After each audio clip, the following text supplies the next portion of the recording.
Hello my dear lovely people, ఎలా ఉన్నారు అందరూ?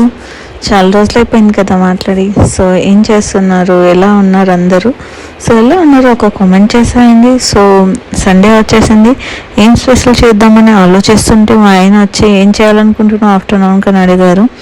సో నేను అదే ఆలోచిస్తున్నాను, చికెన్ చేయమంటారా మటన్ చేయమంటారా అంటే, చికెన్లు మటన్లు మనకెందుకు, అంత రేట్లు ఎక్కువైపోయినాయి, సింపుల్గా టెంకాయ తీసుకొచ్చాను, ఏదైనా ఫ్లేవర్ఫుల్గా మైల్డ్ స్పైస్తో చేయమన్నారు. సో దాంతో నేనేం చేద్దాం అనుకున్నాను అంటే coconut milk rice and veg kurma చేద్దాం అనుకుంటున్నాను. సో మీరు ఎంతమంది వెజ్ లవర్స్ ఉన్నారు, ఎంతమందికి వెజ్ అంటే ఇష్టమో ఒక లైక్ వేసేయండి. మనం ఈలోపు రెసిపీలోకి వెళ్ళిపోదాం. సింపుల్గా coconut milk rice and veg kurma ఎలా చేయాలో ఈ వీడియోలో చూసేద్దాం.